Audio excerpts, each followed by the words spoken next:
अगर मैं आपसे कहूँ कि इलेक्ट्रिसिटी बिना वायर के भी भेजी जा सकती है तो शायद आपका पहला जवाब होगा हाँ, आईफोन का मैगसेफ भी तो बिना वायर के काम करता है।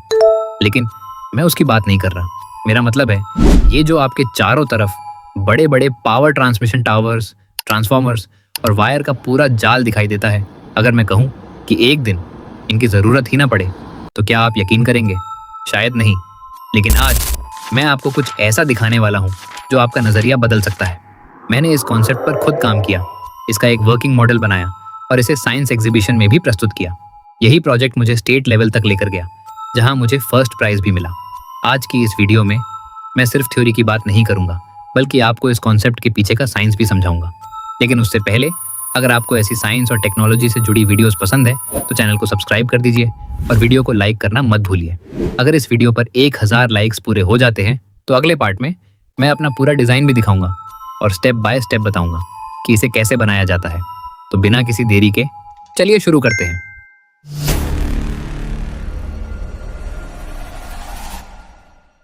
लेकिन इस टेक्नोलॉजी को सच में समझने के लिए हमें समय में कई साल पीछे जाना होगा। हमें यह जानना होगा कि इस विचार की शुरुआत आखिर कहां से हुई। सबसे पहले किस इंसान ने बिना वायर के इलेक्ट्रिसिटी पहुंचाने का सपना देखा और उस टेक्नोलॉजी के बीज आखिर किसने बोए जिसने पूरी दुनिया को सोचने पर मजबूर कर दिया। इस सवाल का जवाब हमें ले जाता है एक ऐसे महान वैज्ञानिक के पास जिसकी सोच अपने समय से कई दशक आगे थी। उसका नाम था निकोला टेस्ला। साल था 1856। यूरोप के एक छोटे से गांव स्मिल्जान में 10 जुलाई की आधी रात आसमान में तेज गरज और चमक के साथ बारिश लगातार हो रही थी। उसी तूफानी रात एक बच्चे का जन्म हुआ। आसपास मौजूद लोगों ने इसे एक अशुभ संकेत माना। कहा जाता है कि उस समय दाई ने कहा, यह बच्चा अंधकार लेकर आया है। लेकिन उसकी माँ ने तुरंत जवाब दिया, नहीं, ये बच्चा दुनिया में रोशनी लेकर आएगा। शायद उन्हें भी नहीं पता था कि उनका ये एक वाक्य एक दिन इतिहास का हिस्सा बन जाएगा। उस बच्चे का नाम रखा गया निकोला टेस्ला। उस समय किसी ने भी नहीं सोचा था कि यही बच्चा आगे चलकर दुनिया के बिजली इस्तेमाल करने के तरीके को हमेशा के लिए बदल देगा। टेस्ला के पिता मिलुतिन टेस्ला एक सर्बियन प्रिस्ट थे। वे चाहते थे कि उनका बेटा भी बड़ा होकर उन्हीं की तरह धार्मिक जीवन अपनाए। लेकिन टेस्ला की रुचि किताबों, मशीनों और प्रकृति के रहस्यों में थी। उनकी माँ डुका टेस्ला भले ही कभी स्कूल नहीं गई थी, लेकिन वे अपने हाथों से नए नए उपकरण बना लेती थीं। कई इतिहासकार मानते हैं कि टेस्ला की इन्वेंटिव थिंकिंग की शुरुआत उन्हीं से हुई। बचपन से ही टेस्ला दूसरे बच्चों से अलग थे। उन्हें किसी भी चीज को अपने दिमाग में पूरी तरह विजुअलाइज करने की अद्भुत क्षमता थी। आगे चलकर उन्हें दुनिया के सबसे महान इन्वेंटर्स में से एक बनाने वाली थी। लेकिन किसी को नहीं पता था कि उनकी जिंदगी में एक ऐसी घटना होने वाली है जो हमेशा के लिए उनकी सोच बदल देगी। समय बीतता गया और अब निकोला टेस्ला बड़े हो चुके थे। साल 1875 टेस्ला ने ऑस्ट्रियन पॉलिटेक्निक में दाखिला लिया। यहीं से उन्होंने इलेक्ट्रिकल इंजीनियरिंग की दुनिया को गहराई से समझना शुरू किया। एक दिन क्लास के दौरान प्रोफेसर एक नई मशीन समझा रहे थे। वह थी डायरेक्ट करंट जनरेटर यानी डीसी सिस्टम। प्रोफेसर का कहना था कि यही भविष्य है। लेकिन टेस्ला को इस सिस्टम में एक बड़ी कमी दिखाई दी। उन्होंने देखा कि मशीन के अंदर ब्रशेस लगातार घिस रहे थे, उनसे चिंगारियां निकल रही थी और एनर्जी भी बेकार हो रही थी। उसी पल टेस्ला के मन में एक सवाल पैदा हुआ, क्या इलेक्ट्रिसिटी को इससे बेहतर तरीके से नहीं पहुंचाया जा सकता? यही सवाल आगे चलकर एक ऐसी खोज में बदलने वाला था जो पूरी दुनिया का भविष्य बदल देगी। उस खोज का नाम था ऑल्टरनेटिंग करंट यानी एसी करंट। उस समय पूरी दुनिया डीसी इलेक्ट्रिसिटी पर भरोसा कर रही थी और इस टेक्नोलॉजी का सबसे बड़ा नाम था थॉमस एडिसन। एडिसन पहले ही एक सफल इन्वेंटर बन चुके थे। उनकी कंपनीज तेजी से आगे बढ़ रही थी और शहरों में डीसी पावर स्टेशनों लगाए जा रहे थे। लेकिन डीसी सिस्टम की एक बहुत बड़ी समस्या थी, इलेक्ट्रिसिटी ज्यादा दूर तक नहीं भेजी जा सकती थी। हर कुछ किलोमीटर पर एक नया पावर स्टेशन बनाना पड़ता था, जिससे बिजली पहुंचाना बेहद महंगा और मुश्किल हो जाता था। दूसरी तरफ टेस्ला के दिमाग में एक बिल्कुल अलग सोच चल रही थी। उन्हें पूरा विश्वास था कि अगर ऑल्टरनेटिंग करंट यानी एसी सिस्टम का इस्तेमाल किया जाए तो इलेक्ट्रिसिटी को सैकड़ों किलोमीटर दूर तक बहुत कम नुकसान के साथ पहुंचाया जा सकता है। लेकिन उस समय बहुत कम लोग टेस्ला की बात पर विश्वास करते थे। उन्हें नहीं पता था कि जल्द ही दो महान इन्वेंटर्स आमने सामने होने वाले थे। एक तरफ थे दुनिया के सबसे मशहूर आविष्कारक थॉमस एडिसन और दूसरी तरफ एक ऐसा इंसान जिसके पास भविष्य को बदल देने वाला विचार था। यहीं से शुरू होने वाली थी war of currents. War of currents इतिहास की सबसे बड़ी तकनीकी लड़ाइयों में से एक। लेकिन यह लड़ाई बंदूकों या हथियारों से नहीं लड़ी गई थी। यह लड़ाई लड़ी गई थी आइडियाज से। एक तरफ थॉमस एडिसन जो डीसी सिस्टम को दुनिया का भविष्य मानते थे और दूसरी तरफ निकोला टेस्ला जिन्हें पूरा विश्वास था कि एसी सिस्टम ही आने वाले कल की पहचान बनेगा। साल 1884 टेस्ला सिर्फ कुछ कपड़े, कुछ जरूरी कागज और अपने सपनों के साथ अमेरिका पहुंचे। उनकी जेब में ज्यादा पैसे नहीं थे, लेकिन उनके दिमाग में ऐसे आइडियाज थे जो पूरी दुनिया बदल सकते थे। कुछ ही समय बाद उन्हें थॉमस एडिसन की कंपनी में काम करने का मौका मिल गया। टेस्ला ने सोचा शायद अब उनके सपनों को नई उड़ान मिलेगी, लेकिन उन्हें बिल्कुल भी अंदाजा नहीं था कि यही नौकरी उनकी जिंदगी का सबसे बड़ा मोड़ साबित होने वाली है। क्योंकि बहुत जल्द टेस्ला और एडिसन के बीच एक ऐसा विवाद शुरू होने वाला था जिसकी गूंज आज भी इतिहास में सुनाई देती है। टेस्ला दिन रात एडिसन की कंपनी में काम करने लगे। वह घंटों तक मशीन्स की खराबियां ढूंढते, उन्हें बेहतर बनाते और नए सॉल्यूशंस तैयार करते। एडिसन ने टेस्ला से कहा था, अगर तुम हमारे डीसी जनरेटर्स को पूरी तरह बेहतर बना दोगे तो तुम्हें $50,000 का इनाम मिलेगा। टेस्ला ने पूरी मेहनत से कई मशीन्स में सुधार किए।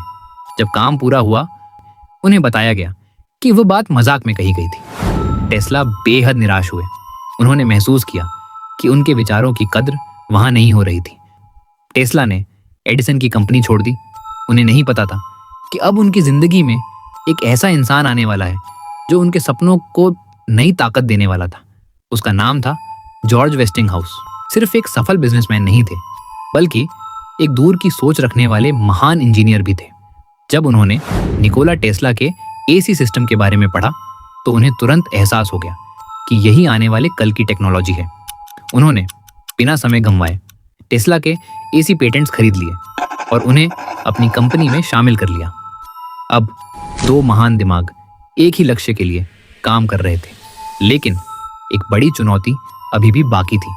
इलेक्ट्रिसिटी को लंबी दूरी तक पहुंचाने के लिए वोल्टेज को जरूरत के अनुसार बढ़ाना और घटाना बेहद जरूरी था। इसी समस्या का समाधान लेकर आए वेस्टिंगहाउस कंपनी के प्रतिभाशाली इंजीनियर विलियम स्टैनली जूनियर। उन्होंने एक प्रैक्टिकल ट्रांसफार्मर विकसित किया जो वोल्टेज को आसानी से स्टेप अप और स्टेप डाउन कर सकता था। यही आविष्कार पूरे एसी सिस्टम की सबसे मजबूत कड़ी बन गया। जब टेस्ला ने ट्रांसफार्मर के काम करने के तरीके को गहराई से समझा तो उनके मन में एक नया विचार और मजबूत होने लगा। क्योंकि ट्रांसफार्मर में दो कॉइल्स होती हैं, primary coil and secondary coil. दोनों आपस में सीधे वायर से जुड़ी नहीं होती। फिर भी एक कॉइल में बनने वाला बदलता हुआ मैग्नेटिक फील्ड दूसरी कॉइल में वोल्टेज उत्पन्न कर देता है, यानी एनर्जी बिना सीधे इलेक्ट्रिकल कनेक्शन के एक कॉइल से दूसरी कॉइल तक पहुंच सकती है। यहीं से टेस्ला ने सोचना शुरू किया, अगर कुछ सेंटीमीटर की दूरी पर बिना वायर के एनर्जी ट्रांसफर हो सकता है तो क्या यही सिद्धांत बहुत बड़े स्तर पर भी लागू किया जा सकता है? यही सवाल आगे चलकर उनकी सबसे प्रसिद्ध खोज टेस्ला कॉइल का आधार बना। एक ऐसी मशीन जिसने हाई फ्रीक्वेंसी, हाई वोल्टेज और वायरलेस पावर एक्सपेरिमेंट्स की नई दुनिया का दरवाजा खोल दिया। तो दोस्तों, अब तक हमने देखा कि टेस्ला कॉइल बनी क्यों, लेकिन अब देखते हैं कि टेस्ला कॉइल बनती कैसे है और काम कैसे करती है। देखो, टेस्ला कॉइल एक रेजोनेटिंग ट्रांसफार्मर है जो हाई वोल्टेज, हाई फ्रीक्वेंसी पर लो करंट ऑल्टरनेटिंग करंट बना सकती है। देखो, अगर कॉपर वायर की एक कॉइल बनाकर उसमें करंट दें तो वो एक इलेक्ट्रोमैग्नेटिक फील्ड बनाती है। अब अगर इसी मैग्नेटिक फील्ड में दूसरी कॉइल रख दें तो उसमें भी करंट बनने लगेगा और आप उसे इस्तेमाल भी कर सकते हो। यानी ये बन गई आपकी वायरलेस इलेक्ट्रिसिटी। लेकिन ये इतना आसान नहीं है। अगर आप दूसरी कॉइल को दूर ले जाओगे तो उस तक पहुंचने वाला मैग्नेटिक फील्ड कम होता जाएगा और मैग्नेटिक फील्ड कम होगा तो करंट भी कम होता जाएगा। इसका मतलब वायरलेस इलेक्ट्रिसिटी सिर्फ पहली कॉइल के आसपास तक ही सीमित है। लेकिन अब देखो, एक साइंटिस्ट कैसे सोचता है। अगर हमें मैग्नेटिक फील्ड की रेंज बढ़ानी है तो हमें उसका पावर भी बढ़ाना होगा। इसके लिए सबसे पहले वोल्टेज बढ़ाना पड़ेगा, लेकिन वोल्टेज भी हम एक सीमित हद तक ही बढ़ा सकते हैं। तो अब हम इसमें जोड़ेंगे एक रेजोनेटिंग सर्किट। चलो डायग्राम के साथ समझते हैं कि टेस्ला कॉइल बनती कैसे है। सबसे पहले हम लेते हैं एक ट्रांसफॉर्मर जो वोल्टेज को हमारी ज़रूरत के हिसाब से कई गुना बढ़ा देता है। अब ट्रांसफॉर्मर से आने वाला वोल्टेज तो फिक्स्ड है, लेकिन हमें चाहिए एक हाई एनर्जी का पल्स, जिसके लिए हम लगाएंगे एक कैपेसिटर जो एनर्जी को कुछ समय के लिए स्टोर करेगा और सही समय पर एकदम से पूरी एनर्जी प्राइमरी कॉइल में भेज देगा। अब हम मैग्नेटिक फील्ड बनाने के लिए लगा देंगे एक प्राइमरी कॉइल जो दूसरी कॉइल को रेजोनेट कराएगी। अब एक रेजोनेटिंग सर्किट में इंडक्टर भी होता है, और जो आप ये लंबी वाली सेकेंडरी कॉइल देख रहे हो, यही इंडक्टर भी है और सेकेंडरी कॉइल भी। यही है एक साइंटिस्ट की सोच। अब इसे अच्छे से समझो। ये जो सिलेंडर शेप की सेकेंडरी कॉइल है, इसमें प्राइमरी कॉइल के मुकाबले काफ़ी ज़्यादा टर्न्स होते हैं, जिसकी वजह से छोटी कॉइल में बनने वाला मैग्नेटिक फील्ड एक पंप की तरह काम करता है और बड़ी कॉइल में बहुत हाई वोल्टेज पैदा करता है। और हाई वोल्टेज का मतलब पहले से कहीं ज़्यादा पावरफुल मैग्नेटिक फील्ड। अब सबसे ऊपर लगा हुआ ये मेटल टर्मिनल हाई वोल्टेज को एक जगह कंट्रोल करके रखता है ताकि एनर्जी सही तरीके से बिल्ड हो सके। और सर्किट में लगा हुआ स्विचिंग सिस्टम कैपेसिटर की स्टोर की हुई एनर्जी को बार बार सही समय पर प्राइमरी कॉइल में भेजता रहता है, जिससे पूरा सर्किट लगातार रेजोनेंस में काम करता रहता है। नहीं यकीन होता तो कर दो 1000 लाइक्स। मैं आपको अपना खुद का बनाया हुआ वर्किंग मॉडल दिखाऊंगा। लेकिन अभी हमें इस इलेक्ट्रिसिटी को काफ़ी दूर तक वायरलेस भेजना है। इसके लिए हमें बनाना होगा उसी फ्रीक्वेंसी पर काम करने वाला एक और रेजोनेटिंग सर्किट, बिल्कुल वैसे ही जैसे एक जैसी फ्रीक्वेंसी वाले दो ट्यूनिंग फोर्क बिना डायरेक्ट कांटेक्ट के एक दूसरे में वाइब्रेशन पैदा कर देते हैं। उसी तरह अगर दो टेस्ला कॉइल एक ही रेजोनेंट फ्रीक्वेंसी पर ट्यून हो तो एक कॉइल एनर्जी भेजेगी और दूसरी कॉइल उसे रिसीव कर लेगी। लेकिन अभी भी बहुत सारे सवालों के जवाब बाकी हैं। अगर ये टेक्नोलॉजी इतनी ही कमाल की है तो आज हर घर में इसका इस्तेमाल क्यों नहीं होता? ये सिर्फ मोबाइल वायरलेस चार्जिंग तक ही क्यों सीमित है? इन सभी सवालों के जवाब हम जानेंगे पार्ट 2 में। अगर इस वीडियो पर 1000 लाइक्स पूरे हो जाते हैं तो मैं अपना रियल वर्किंग मॉडल दिखाकर स्टेप बाय स्टेप पूरा सर्किट भी समझाऊंगा। तब तक के लिए जय हिंद।